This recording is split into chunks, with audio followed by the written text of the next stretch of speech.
Her nails dug into my arm, the fabric of my t-shirt stretching taut as she snarled, "You're not going anywhere, you useless employee. You think you can just ignore customers and walk away?" I was frozen. One minute, I was just trying to pick out a new water bottle at Target. The next, a wild-eyed woman was screaming that I was giving her poor customer service even though I didn't even work there.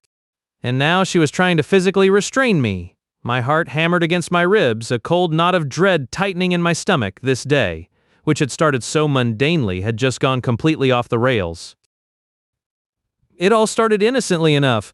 I'm Julian, by the way, and like any other teenager, I have an uncanny knack for attracting bizarre situations. This particular Tuesday, I just needed a new water bottle. My old one had tragically met its demise in the dishwasher, leaving me parched and frankly a little unmotivated for school. So there I was, wandering the aisles of Target, humming some random tune, scrutinizing the vast array of hydration vessels. That's when I first noticed her. A woman, probably in her late 40s or early 50s, with a permanent scowl etched onto her face, was hovering a few aisles over. At first I didn't think much of it. It's Target, people browse. But then, as I moved from the insulated steel bottles to the more ergonomic plastic ones, I saw her again, just a little closer. A prickle of unease started to crawl up my spine. When I circled back to compare prices, she was still there, eyes narrowed, watching me. Okay, this was officially creepy. I tried to ignore it, telling myself I was being paranoid.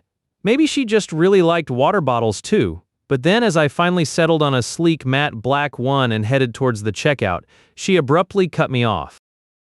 "Excuse me," she barked, her voice sharp enough to make a cashier flinch.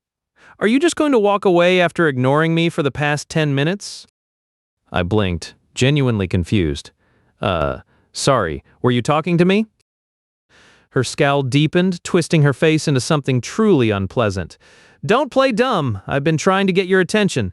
This store's customer service is absolutely atrocious. You've been deliberately avoiding me."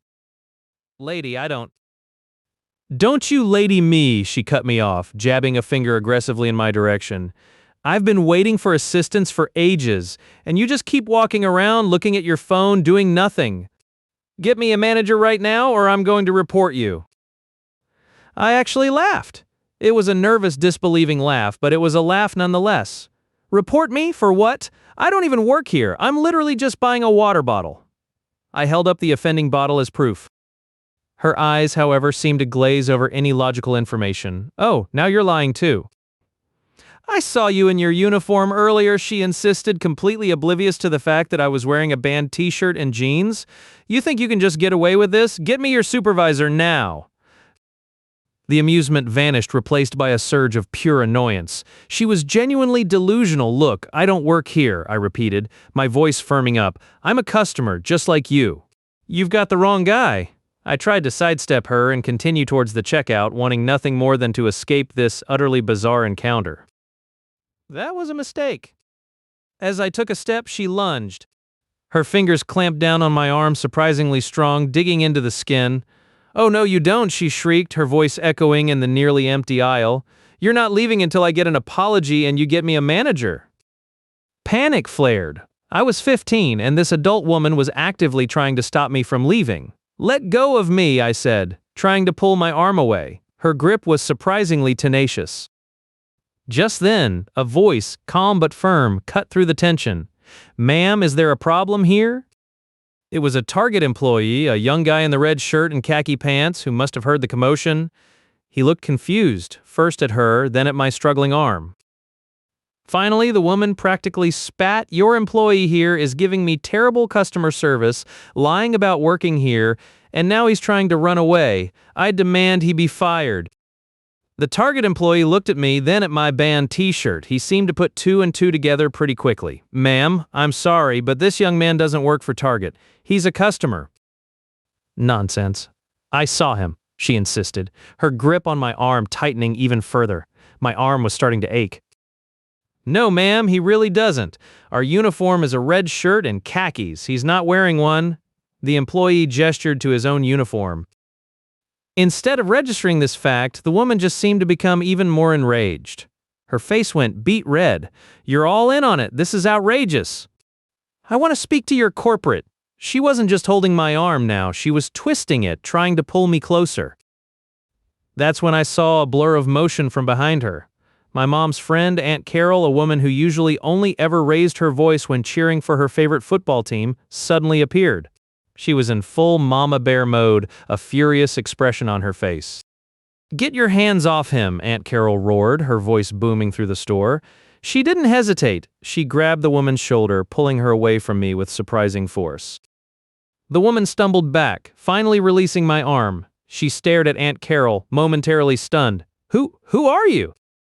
"I'm his mother's friend, and if you touch him again, I swear to God I will call the police," Aunt Carol thundered, stepping between us, her eyes blazing.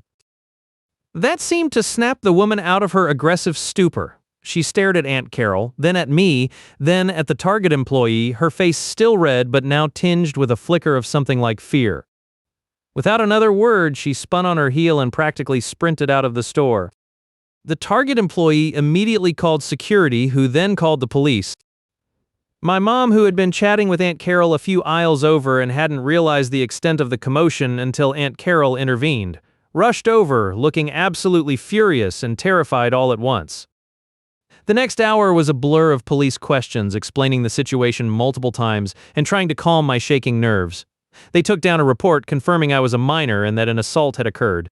My mom, ever the responsible one, even called my boss at my part-time job to let him know why I might seem a little rattled. He just told me to take it easy, which was nice. But Mom's warning stuck with me. "Julian, don't you ever let an adult grab you like that again? Scream, kick, run, whatever you have to do?" "I'm fine, really, just a bit shaken and with a tender spot on my arm, but man, that was an experience. I definitely learned a valuable lesson that day. Always be aware of your surroundings, trust your gut, and for the love of all that is holy, if someone thinks you work somewhere you don't, just walk away fast. You never know when a simple trip for a water bottle can turn into a full-blown wrestling match with an entitled stranger. Stay safe out there, Redditors." Hey, real quick before the next one, if you're enjoying this, subscribing helps a lot. All right, story number 3 coming up. Look, I've seen some wild stuff volunteering at our community garden, rogue zucchini taking over entire plots, gardeners arguing over compost ratios, even a squirrel incident that ended with a tiny tragic funeral.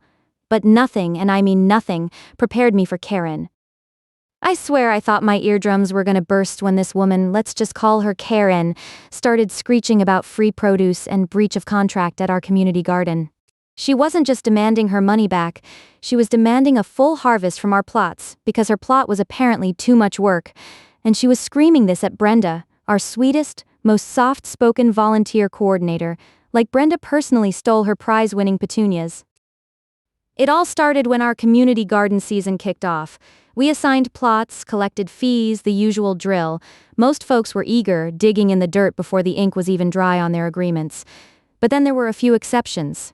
These plots just sat there, desolate, eventually becoming monuments to neglect, choked with weeds while neighboring beds were bursting with life. It wasn't just unsightly, it was a total waste of coveted space. Karen's plot was one of the worst offenders. It was a barren wasteland, a sad, forgotten patch of earth. We tried the gentle approach first. Emails, calls, just little nudges asking if she needed help or advice. But Karen was as elusive as a myth. Getting a response was like trying to catch smoke. Finally, after weeks of no planting, no weeding, just pure, unadulterated plot abandonment, we sent out a firmer email. It was a polite reminder of the garden's rules. Use it or lose it. Karen didn't take it well. Her reply, which Brenda got, wasn't an apology or an explanation. It was an indictment. She demanded to know who dared question her gardening prowess and insisted on speaking to the person in charge immediately. Brenda, being Brenda, kindly offered to meet her.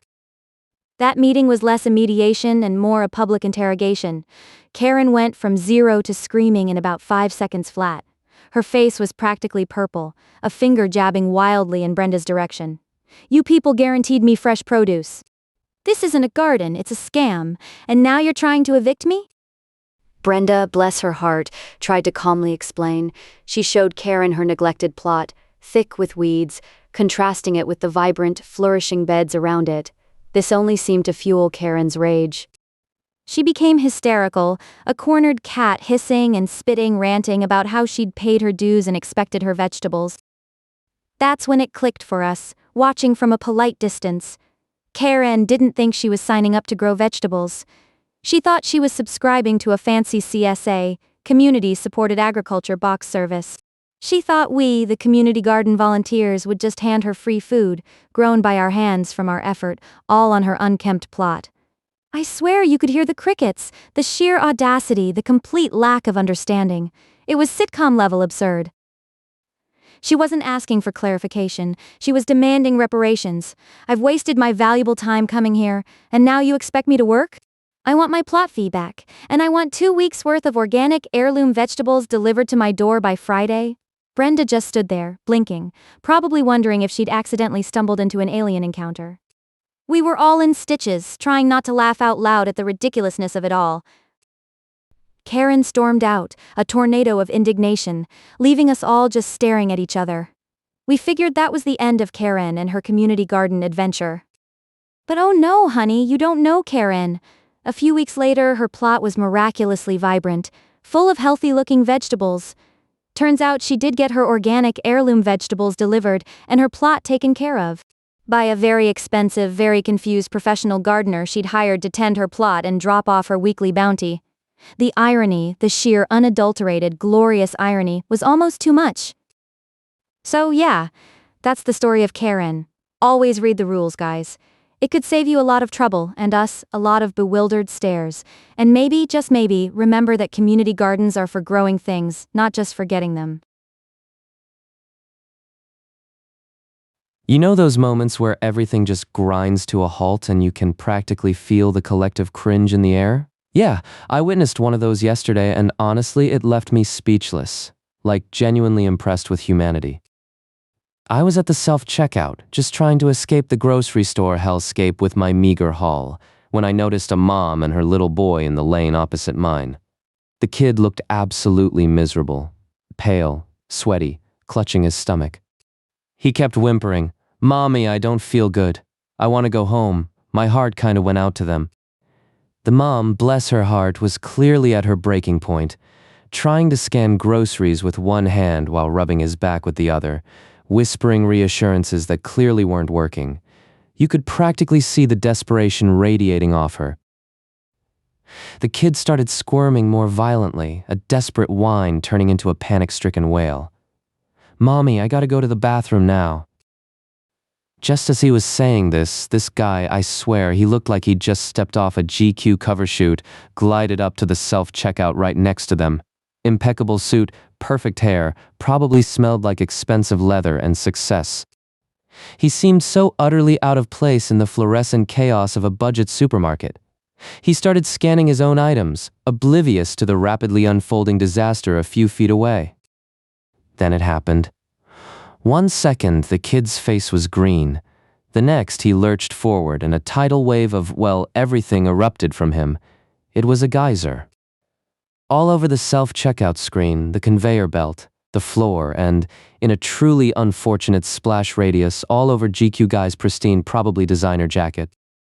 The entire self-checkout area just froze. The mom let out this horrified gasp, her face flaming crimson. My own jaw probably hit the floor. This poor woman was mortified, struggling to pull paper towels from her purse. I expected the GQ guy to freak out. Scream, demand a manager, something. But he didn't. Not a flicker of disgust or anger. He just calmly, almost surgically, unbuttoned his splattered jacket and slipped it off, holding it away from himself.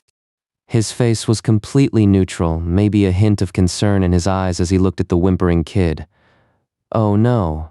Are you all right, little man?" he asked, his voice surprisingly gentle.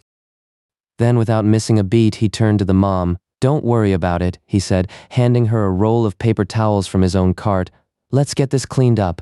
He even started wiping down the counter closest to him, using his bare hand to scoop up some of the bigger bits, then grabbing more towels. The mom was practically crying with relief and embarrassment, profusely thanking him, apologizing over and over. "Oh my God, I'm so sorry, I don't know what to say." "Hey, it happens," he reassured her, offering a small, kind smile. "Kids get sick. It's fine. What matters is he's okay. I finally snapped out of my stupor. Here, let me help with that jacket, I blurted, grabbing a plastic grocery bag from a dispenser. He gave me a grateful nod, folded the ruined jacket carefully, and dropped it into the bag. Thank you so much, he said to me, then turned back to the mom. Does he have the stomach flu? You should probably get him home. He finished cleaning up his side, tossed the mess into a nearby bin, and just walked out. He didn't ask for compensation, didn't make a fuss, didn't even finish checking out his own stuff. Just left, leaving a bewildered, grateful mom, a very sick kid, and one slack-jawed witness, me, in his wake. It really hammered home how easy it is to judge a book by its cover. This guy, who looked like he lived in a completely different world, showed more grace and kindness in that chaotic moment than anyone I've ever seen. It was just a reminder that you never truly know someone's character until they're faced with a sudden, sticky stomach flu-induced mess. And sometimes the most unexpected people turn out to be the quiet heroes. This next one might just be your new favorite.